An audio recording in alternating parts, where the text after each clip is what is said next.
गेल्या 4 वर्षांपासून नगर परिषदेवर प्रशासक राजवते।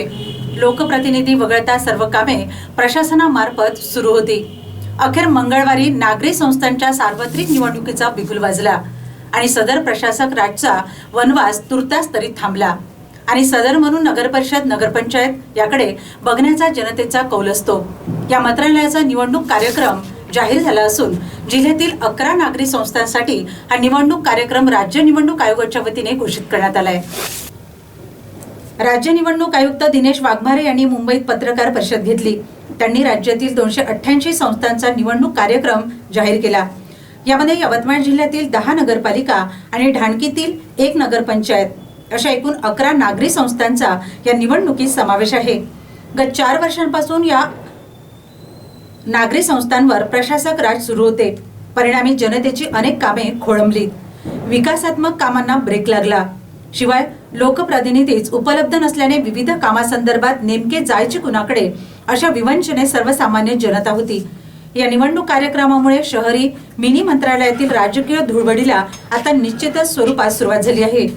या सर्व 11 नागरिक संस्थांसाठी 2 डिसेंबर 2025 रोजी मतदान, तर 3 डिसेंबरला सकाळी मतगणना सुरू होणार आहे। 17 नोव्हेंबर ही उमेदवारी अर्ज दाखल करण्याची अंतिम मुदत आहे। 18ला अर्जाची छाननी होईल, तर 25 नोव्हेंबर पर्यंत उमेदवारी अर्ज मागे घेण्याबाबत निवडणूक आयोगाने सूचना दिल्या आहेत। राज्य निवडणूक आयोगाच्या घोषणेनंतर आजपासून जिल्ह्यात आचारसंहिता लागू झालेली आहे। एकीकडे शहरी मिनी मंत्रालयासाठी आचारसंहिता लागू झाली असली तरी विविध राजकीय पक्षांनी सारी वाटावरची गणिते मांडण्याकरिता आपली व्यूहनीती आखण्याचे काम मार्गी लावले आहे। या निवडणूक आयोगाच्या घोषणेपूर्वीच भाजपा, काँग्रेस, राष्ट्रवादी, उभाटा, मनसे, वंचित बहुजन आघाडी यासह विविध राजकीय पक्षांनी कार्यकर्त्यांच्या बैठका घेऊन निवडणुकीच्या मैदानात कुठे कुणाला संधी द्यायची याबद्दलचा आराखडा तयार केल्याचे सांगण्यात आले। ज्या ठिकाणी पक्षाची ताकद कमी पडते त्या ठिकाणी आणखी दुसऱ्या कुणाला अप्रत्यक्ष सोबत घ्यायचे याबाबतही या राजकीय पक्षांमध्ये काथ्याकूट सुरू असल्याची विश्वसनीय माहिती आहे। यवतमाळ नगर परिषद यावर अनेकांच्या राजकीय फोकस आहे।